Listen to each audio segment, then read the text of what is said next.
Part 1: The Arrival. The ship came out of faster-than-light travel with a soft hum. Through the viewing window got her first look at Prime. The planet was massive, covered in thick green jungles and silver oceans that stretched across its surface like mirrors.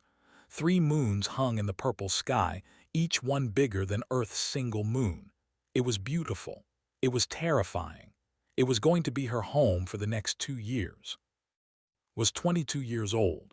She stood at 160 centimeters tall, which made her short even by human standards. Her black hair was pulled back in a simple ponytail, and her face had the kind of calm expression that people often mistook for shyness. She wore the standard gray uniform of the Galactic Academic Coalition, and she carried a single bag containing everything she owned. To anyone watching, she looked exactly like what she was supposed to be. A nervous young student from a newly discovered planet, lucky enough to be chosen for the most important exchange program in the galaxy. The shuttle landed at Void Academy with a gentle thump, took a deep breath and stepped out into the thick, heavy air of Prime. The gravity hit her immediately. It was stronger than Earth's gravity, pulling at her bones and muscles like invisible hands trying to drag her down. Most humans would have stumbled. Most humans would have felt their knees shake and their breath come short, simply adjusted her stance and kept walking. The welcoming committee was waiting for her at the landing platform, had studied the files on every major species in the coalition, but seeing them in person was different. They stood in the center, tall insect-like beings with hard shells that shimmered in the light. Their leader, director, was over 3 meters tall with wings folded against her back and compound eyes that reflect its image 1,000 times over. Behind her stood the massive reptilian creatures built like tanks, with thick scales and teeth that could crush metal. And off to the side were the graceful beings with 4 arms and skin that changed color with their emotions. Right now, their skin showed pale blue, knew from her studies that this meant polite disinterest. Director stepped forward with movements that were careful and slow, as if she was afraid of startling a small animal. Her mandibles clicked together as she spoke, and the translator device in its ear turned the sounds into words. Welcome to Void Academy, student. We are honored to receive humanity's first representative. The director's voice was warm, but there was something beneath it, something that sounded like the way adults speak to very young children. We have prepared special accommodations for you. Your quarters will have reduced gravity to match your home world. The air will be filtered to remove particles that might harm your respiratory system. The furniture has been softened to prevent injury. Behind the director, a young let out a low rumble that might have been a laugh, caught the sound but did not react. That is very kind, said. Her voice was soft and polite. But standard accommodations will be fine. I would not want to cause any trouble. The director's wings twitched in what recognized as surprise. Are you certain? The gravity here is quite strong. Your species is not adapted to such conditions. We would not want you to suffer any harm. I am certain, thank you. There was a moment of silence. They exchanged glances, their skin flickering to a shade of yellow that meant amusement. The student who had laughed before crossed his massive arms and shook his head. Saw all of this. She noted it. She said nothing. The tour of the academy took several hours.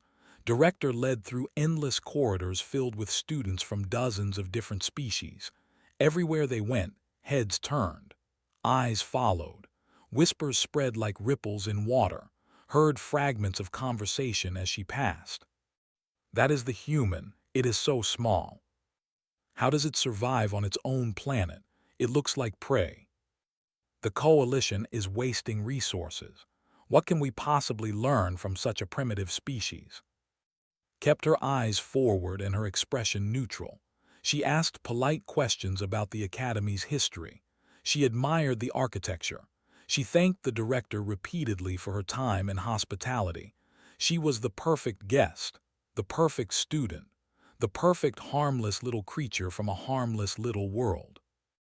That night, alone in her quarters, finally allowed herself to relax. She sat on the edge of her bed and looked down at her hands. They were small hands, with short fingers and neat nails. They were also covered in calluses built up over 15 years of training. The scars that ran along her forearms were faded now, but she remembered each one. The knife fight in Tibet when she was 12. The mountain climbing accident at 14. The military training that had started at 16 and never really ended. Earth's government had spent 3 years selecting their first exchange student. They had considered scientists, diplomats, soldiers, and scholars.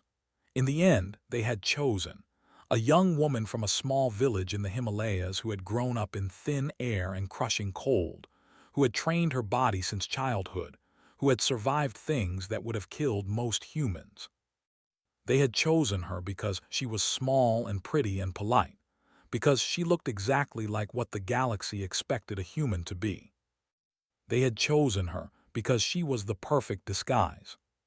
Stood up and walked to the window. Outside, the 3 moons of Prime cast silver light across the jungle below. Somewhere out there, creatures were hunting and being hunted. Somewhere out there, the strong were killing the weak, just like they did on every world in every corner of the galaxy. Humanity had only discovered faster-than-light travel 30 years ago. To the rest of the galaxy, they were infants, newcomers, a species barely worth noticing. The Coalition had accepted Earth's application to the exchange program as a courtesy, nothing more. They expected humans to be grateful. They expected humans to be humble. They expected humans to know their place. Smiled at her reflection in the window. It was not a mean smile or a proud smile. It was patient. It was the smile of someone who had learned to wait, to watch, to let others underestimate her. The galaxy thought they knew what humans were. They were about to learn how wrong they were.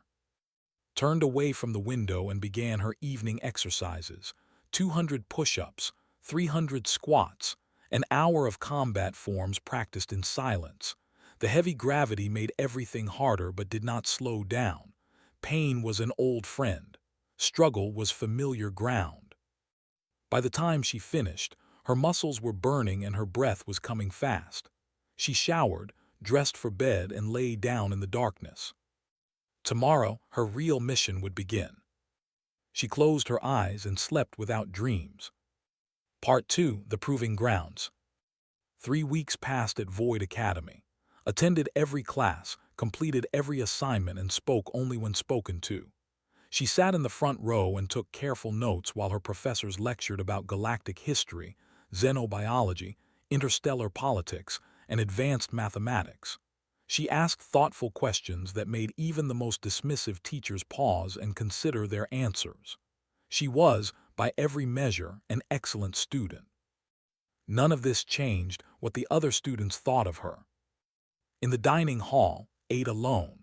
The tables around her were always full of laughing groups from different species, sharing meals and stories and jokes. No one invited her to join. No one even looked in her direction unless it was to stare and whisper. She had become a kind of strange decoration, something to be observed but never touched. Was a young warrior, 2.5 meters of muscle and scales and teeth. He sat with his friends at a table near the center of the hall, his deep voice carrying across the room without any effort. He had decided early on that the human was the funniest thing he had ever seen, and he never missed a chance to share his opinions. "Look at it," he rumbled to his companions, gesturing toward with a massive clawed hand. 3 weeks in our gravity and it still has not collapsed. I am almost impressed. Perhaps its bones are made of something stronger than we thought. His friends laughed. A female named shook her head. "You give it too much credit. I have seen the way it walks. Every step is a struggle. Every breath is labor. It is surviving on pure stubbornness, nothing more." "Stubbornness does not last forever," said. "Soon enough the gravity will win. It always does." At her table across the room, continued eating her meal. She gave no sign that she had heard anything. Her expression remained calm and pleasant, like a pond without ripples. What did not know was that it had grown up at 4,500 meters above sea level in the Himalayan mountains. The air there was thin and cold. with less than half the oxygen found at lower altitudes. Her lungs had developed to extract every possible molecule of air. Her heart had grown strong from pumping blood through her body under conditions that would have killed lowlanders within days. The heavy gravity of Prime was uncomfortable, yes, but it was nothing compared to a childhood spent running up mountain slopes in air so thin that every breath felt like drowning. What also did not know was that woke up every morning at 4 o'clock, 2 hours before anyone else stirred. She ran the perimeter of the academy grounds in the darkness, following a path designed for endurance training. The path was 15 kilometers long and included steep hills, thick mud, and artificial obstacles meant to test even the strongest students. Completed it every morning in under an hour. Then she returned to her quarters, showered, and appeared at breakfast looking exactly as small and harmless as everyone expected. The announcement came at the end of the third week. All first-year students were required to participate in the proving grounds, a series of challenges meant to test physical strength, mental endurance, and survival skills. The challenges were designed to push students to their limits and beyond. They were also designed to teach cooperation between different species, a skill that the Coalition considered essential for galactic peace. When name appeared on the roster for the Wilderness Survival Trial, the reaction was immediate. "This is a mistake," said an student with 4 graceful arms and skin that shifted colors like a living mood ring. "The human cannot possibly complete the trial. The jungle will kill it within hours." "Perhaps that is the point," suggested with a cold smile. "Perhaps the Academy wishes to teach us all a lesson about the limits of weaker species." Shook his massive head. "It does not matter. Someone will need to stay close to carry it back when it gives up. I volunteer. It will be entertaining to watch it fail." The trial began 3 days later. 50 students gathered at the edge of the Academy's training jungle, a massive stretch of wilderness that covered nearly 1,000 square kilometers. The jungle was filled with dangerous plants, poisonous insects, and predators that had been imported from a dozen different death worlds. Students were given basic supplies and a single goal: reach the extraction point on the other side of the jungle within 5 days. Those who could not continue could activate emergency beacons that would bring rescue teams to their location. But using a beacon meant automatic failure. Stood at the starting line between a massive student and a nervous-looking. Her pack was simple: water purification tablets, a small knife, basic medical supplies, and emergency rations. She had refused the offer of additional equipment designed for human frailty. Her expression was calm, patient, ready. The signal sounded, and 50 students surged into the jungle. The first day was brutal. The gravity dragged at every step, turning simple walking into exhausting labor. The humidity clogged lungs and made breathing feel like drinking warm water. The jungle itself seemed alive with hostility, every shadow hiding something sharp or poisonous or hungry. By nightfall, 12 students had activated their emergency beacons. 2 had been poisoned by plants they should have recognized. 3 had suffered heat exhaustion. 7 others had simply given up, their bodies broken by the combination of gravity and terrain. Made camp near a small stream. She built a simple shelter from fallen branches, purified water for the next day, and ate a small portion of her rations. Then she sat very still and listened to the jungle around her. The sounds of the night were strange and frightening, filled with screams and growls and the rustle of things moving through the darkness. Listened to all of it. She learned the patterns. She identified the threats. The second day was worse. Rain fell in sheets so thick that visibility dropped to almost nothing. The ground turned to mud that sucked at feet and legs. A student fell into a hidden pit and broke his leg. 2 were attacked by a pack of native predators and barely escaped with their lives. By the end of the second day, only 18 students remained in the trial. Was among them, his scales scratched and his pride wounded but his determination intact. Was there too, her 4 arms working constantly to push through the terrain. had dropped out after the first day, her emergency beacon activating after a fall left her with a concussion. And was there, small, quiet, impossible, moving through the jungle like a ghost. She did not complain, she did not slow down, she did not ask for help. "How is it still alive?" muttered to himself as he watched her disappear into the undergrowth ahead of him. How is it even possible?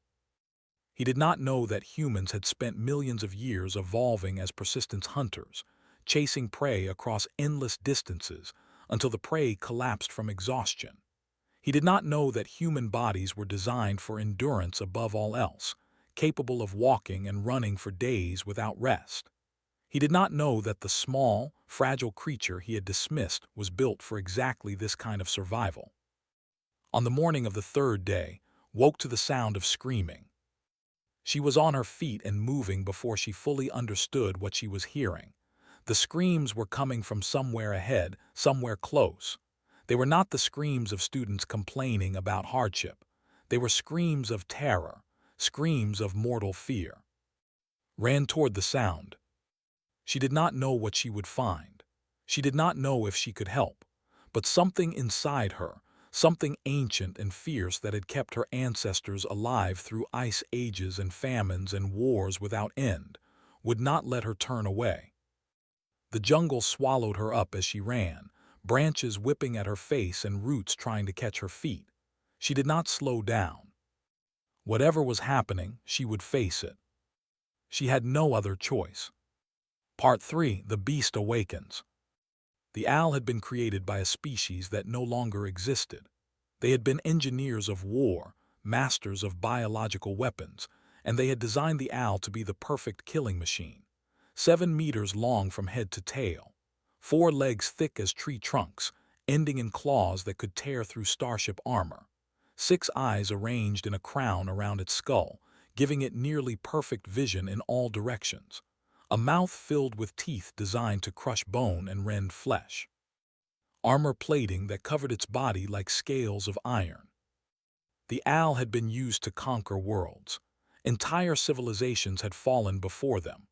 Armies had broken and fled at the sight of them. And then, finally, the species that created them had been destroyed by their own creations, leaving behind nothing but empty ruins and sleeping monsters. The Coalition had captured 3 owl for study.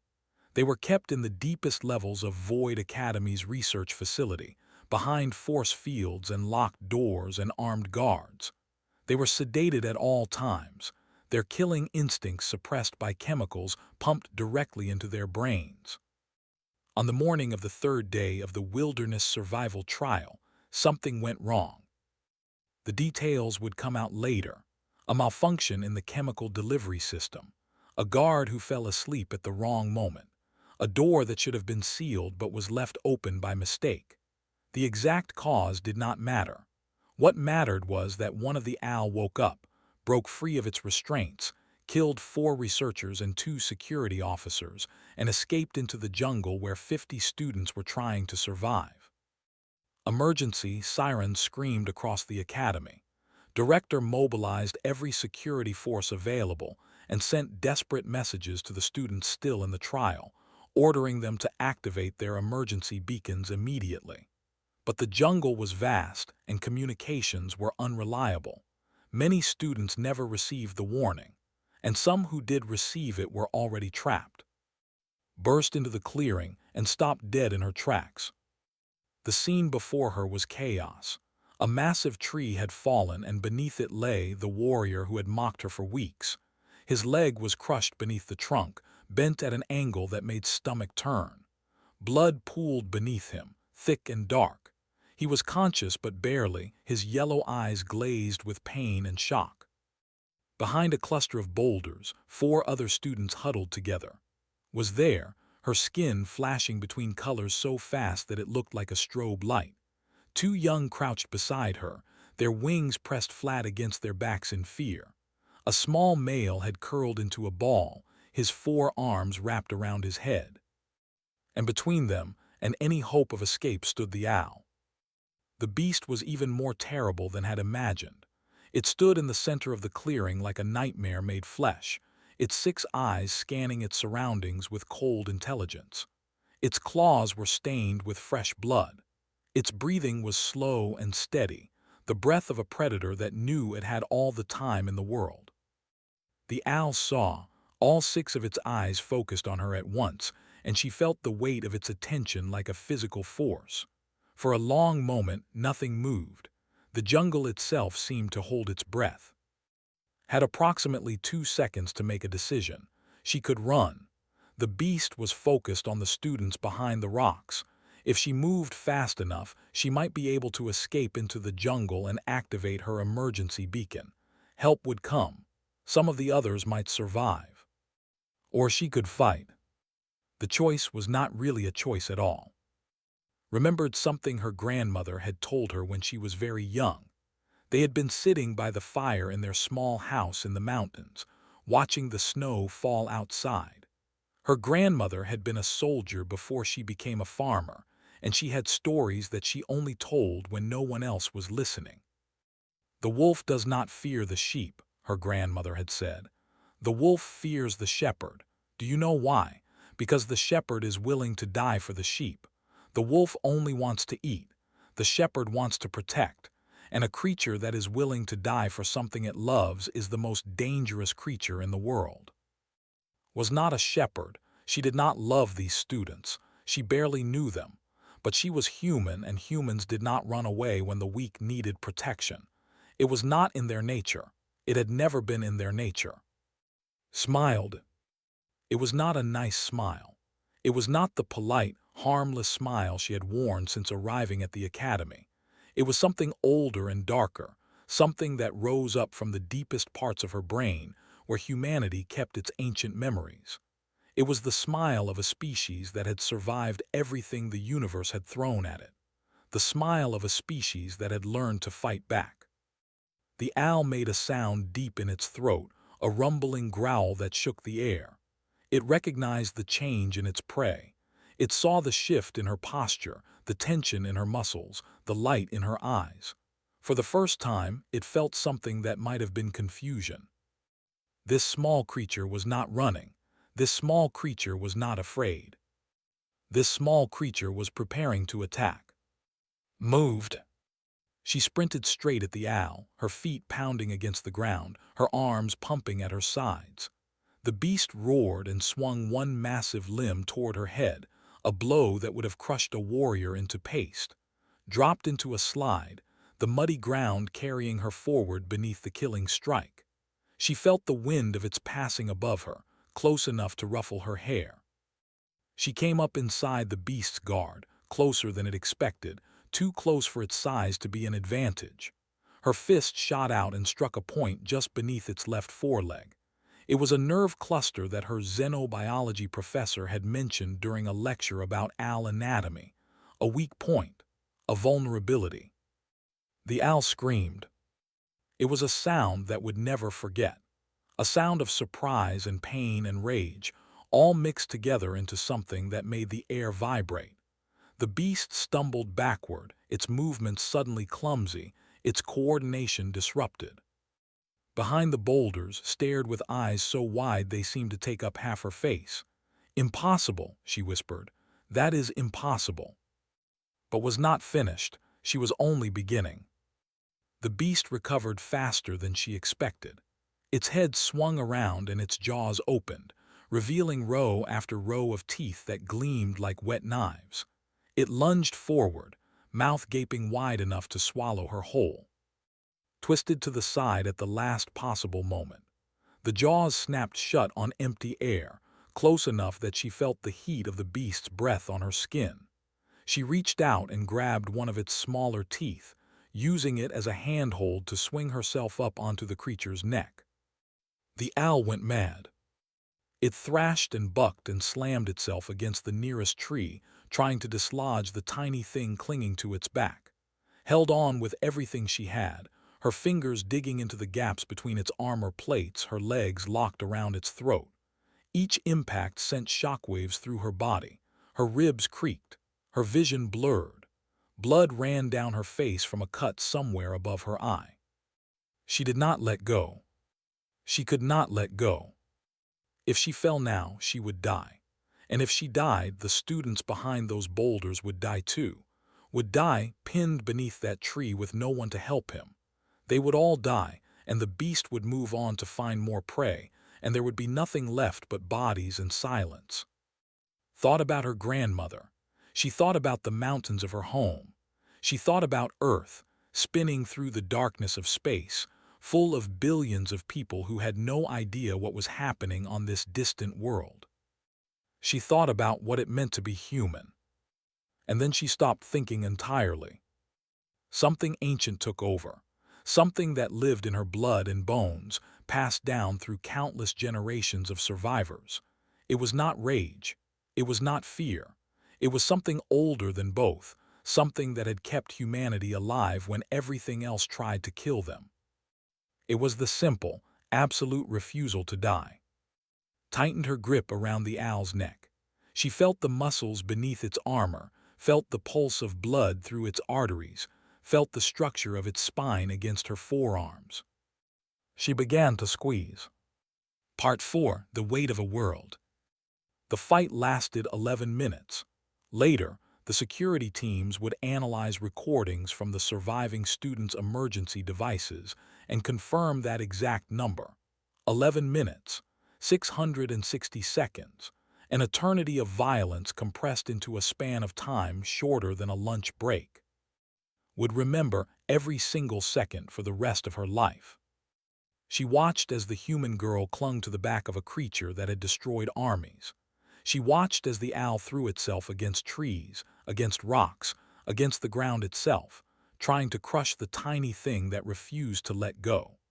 She watched as blood flew through the air, some of it belonging to the beast, some of it belonging to the human, all of it mixing together into a red rain that spattered across the clearing.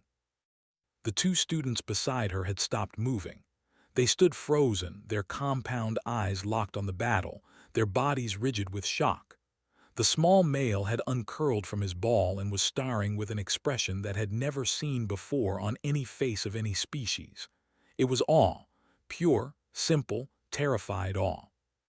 Lay beneath the fallen tree, his crushed leg forgotten, his pain pushed aside by something stronger. He had fought all his life. He had trained since childhood in the warrior traditions of his people. He had believed, truly believed, that they were the greatest fighters in the galaxy. He had been wrong.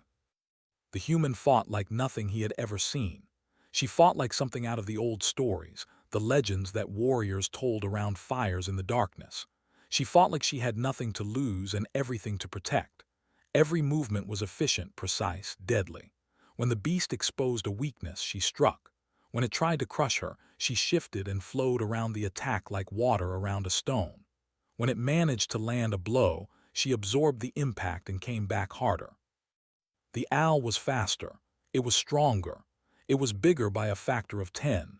It had been designed by genius scientists to be the perfect killing machine. None of that mattered. Because the human would not stop. She would not slow down. She would not give up. The beast slammed itself against a massive tree trunk with enough force to crack the wood. His body absorbed the impact and heard the sound of bones breaking from across the clearing. He saw her face twist in pain. He saw blood spray from her mouth. And then he saw her tighten her grip even further and start to pull. "She is trying to break its neck," one of them whispered. "That is insane. The owl's neck is reinforced with cartilage plates. No creature could generate enough force to break it." But was not trying to break the neck with a single movement. She was applying constant pressure, using her entire body as a lever, finding the angles that maximized force while minimizing energy. It was technique refined over thousands of years, passed down from generation to generation of human warriors. Joint locks, chokes, submission holds, the art of making a larger opponent's strength work against them. The owl began to weaken.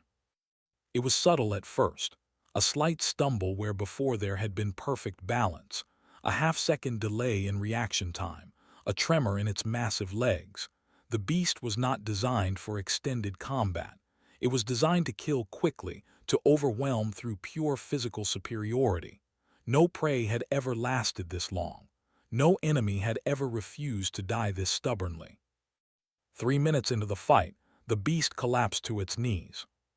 5 minutes in, it stopped trying to throw off and started trying to simply breathe. 7 minutes in, its struggles became desperate and weak, the thrashing of a creature that knew it was dying but could not understand how. Held on. Her arms were numb.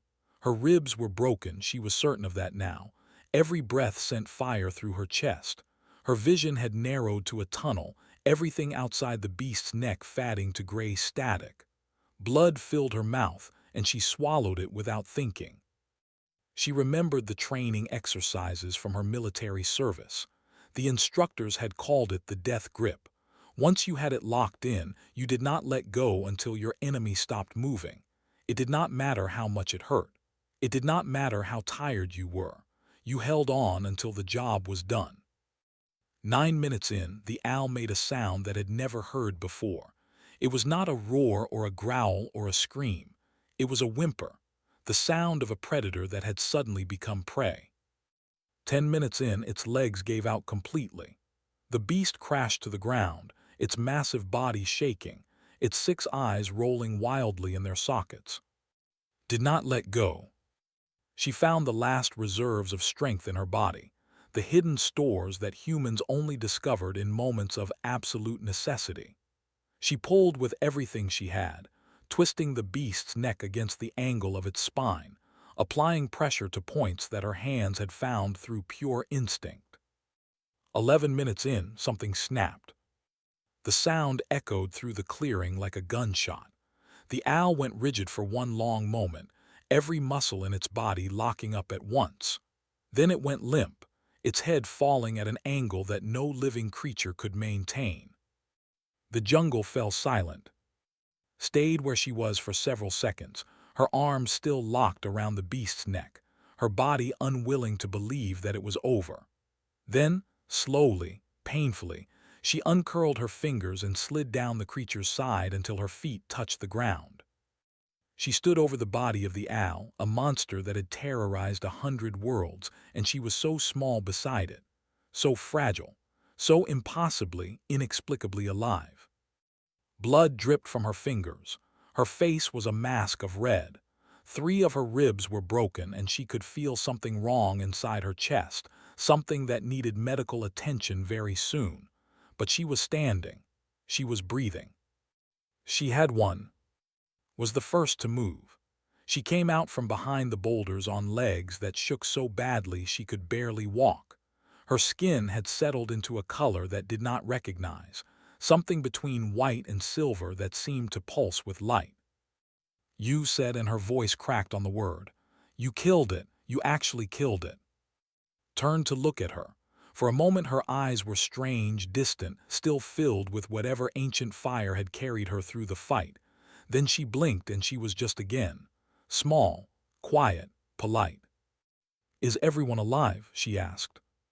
The question was so normal, so practical that almost laughed. "Yes, yes, we are alive because of you. We are alive because of you." Nodded as if this was perfectly ordinary, as if she had not just done something that should have been impossible. Then she turned and walked toward the fallen tree where lay trapped. "We need to get him free," she said. "His leg needs treatment. Can you help me?" Stared at her, the student stared at her, the small male stared at her.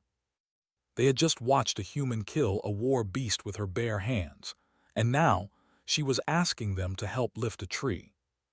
They helped her lift the tree. 20 minutes later, the rescue teams arrived. They found 5 students gathered around a 6th, applying basic first aid to a broken leg. They found the body of an owl, its neck twisted at an impossible angle, and they found a small human woman sitting on a rock, covered in blood that was mostly not her own, calmly drinking from a water purification bottle. The security captain, a senior with scars that told stories of 100 battles, approached with steps that were slow and careful.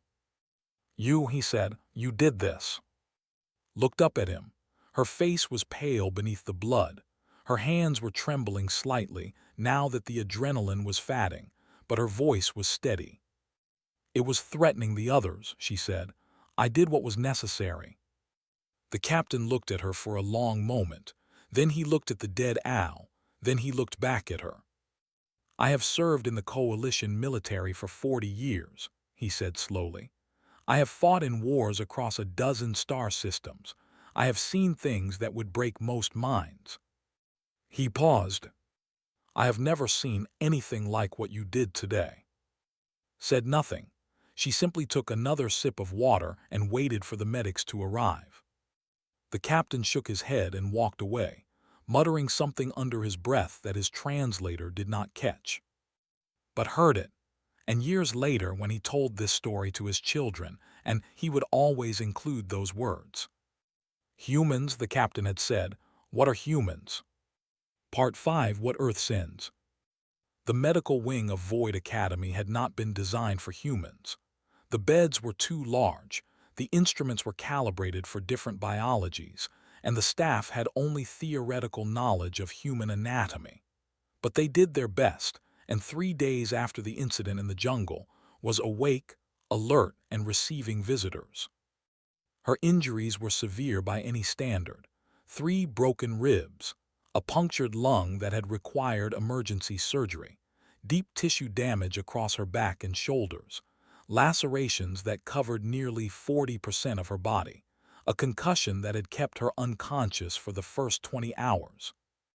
The human doctors who had been flown in from Earth said that she would make a full recovery.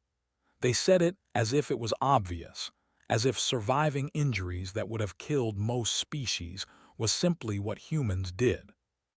The galaxy was beginning to learn that this was exactly the case. Director came to visit on the 4th day. She moved through the medical wing with a grace that seemed strange for a creature of her size, her compound eyes taking in everything, her wings held tight against her back. When she reached the room, she paused at the door for a long moment before entering. Was sitting up in bed, reading something on a data pad. She looked small against the oversized pillows, fragile in her hospital gown. But her eyes, when she looked up, were clear and sharp. "Director," she said, "thank you for coming." Did not respond immediately. She walked to the window and looked out at the academy grounds, where students moved between buildings in the golden afternoon light. News of what had happened in the jungle had spread across the entire coalition. Was no longer an unknown exchange student from a primitive world. She was a legend in the making. "Why did Earth send you?" finally asked. It was the question she had been asking herself since the rescue teams brought back. "You are not a scientist. You are not a diplomat. You are not even a typical representative of your species, if such a thing exists. Why you? Why specifically you?" Set down her data pad and considered the question. Outside the window, 2 students were walking together, their massive forms casting long shadows across the grass. A week ago, they would have looked at her with contempt. Now, when they passed her window, they stopped and placed their fists against their chests in the salute of respect. "You expected a flower," said quietly. "Earth wanted to send you something else." Turned to face her. "And what is that? What did Earth send?" "A message." The director waited. Her compound eyes showed nothing, but the slight movement of her wings betrayed her tension. Swung her legs over the side of the bed and stood up slowly. She moved to the window and stood beside the director, looking out at the alien sky. For a moment, she was silent, gathering her thoughts. "When we first detected signals from other civilizations, we were terrified," she said. "Not because we thought you would be hostile, but because we knew what you would see when you looked at us. Small bodies, short, a planet that seems comfortable by galactic standards. You would see weakness. You would see prey." Said nothing, but her silence was confirmation enough. "We spent 30 years preparing for first contact," continued. "We studied everything we could about the species in the coalition. We learned about your histories, your cultures, your biology, and we realized something important." She turned to face the director. "You have no idea what we really are." Wings twitched. "Explain." We evolved on a world that tried to kill us every single day, said. Her voice was calm, but there was something underneath it now, something old and fierce. Not the way most species evolve, with gradual changes over millions of years. We evolved through constant crisis. Ice ages that covered our planet in glaciers, volcanic eruptions that blocked out the sun for years, plagues that killed most of our population and left the survivors stronger. She held up her hands, looking at the scars and calluses that marked them. And when the environment stopped killing us fast enough, we started killing each other. Wars over land, wars over resources, wars over ideas, wars over nothing at all except the need to prove that we were stronger than our neighbors. We murdered millions of our own kind. We developed weapons that could destroy entire cities in seconds. We came within minutes of ending our own civilization, not once but many times. Was very still. Her compound eyes reflected its image 1,000 times over. The galaxy looks at us and sees soft skin and fragile bones, said. You see creatures that tire quickly and live short lives. You see a species that needs protection, guidance, care. You prepared cushions for me. You filtered my air. You softened my furniture. She smiled, and it was the same smile she had worn in the jungle, facing down a monster that had destroyed armies. But that is not what we are. We are the children of a death world. We are the descendants of creatures that looked at every disaster, every extinction event, every impossible challenge and said, we will not die, we will survive, we will overcome, we will win. The room was silent, except for the hum of medical equipment. Earth sent me to show you what we really are, said. Not because we want to frighten you, not because we want to conquer or dominate, but because you need to understand what stands beside you now, what kind of ally you have gained. She stepped closer to the director, close enough that she had to crane her neck to look up at the towering. We are not your pets. We are not your projects. We are not fragile flowers that need protection from the harsh realities of the universe. We are humanity. We were forged in fire and blood and 10,000 years of refusing to die. And we are very, very glad to finally have friends. Director stood motionless for a long moment. Then, slowly, she lowered herself until her head was at the same level as. It was a gesture of respect that she had never shown to any student before, a gesture reserved for equals. I believe, she said carefully, that the coalition has greatly underestimated your species. Smile softened into something warmer. Most do, but that is all right. We are used to being underestimated. It is actually kind of our thing. The director made a sound that might have been a laugh. Your thing. Our advantage, clarified. When everyone expects you to be weak, they never see you coming. They never prepare for what you can really do, and by the time they understand, it is already too late. Considered this, a dangerous philosophy. A survival philosophy, corrected. The philosophy of a species that learned to win against impossible odds because losing was never an option. The director straightened up and folded her wings behind her back. I will be making a report to the Coalition Council. They will want to know about this incident, about you, about what humans are capable of.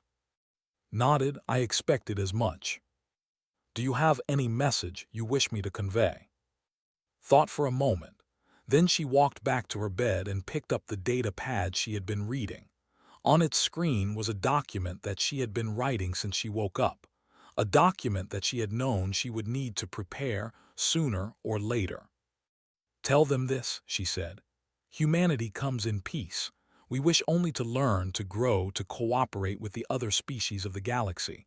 We have no desire for conquest or empire. We have had enough of war. She paused. But also tell them this. We remember what we are. We have not forgotten how to fight. And if anyone threatens our friends, if anyone tries to harm the people we have chosen to stand beside, they will learn what we learned 10,000 years ago on the plains of Earth. Which is?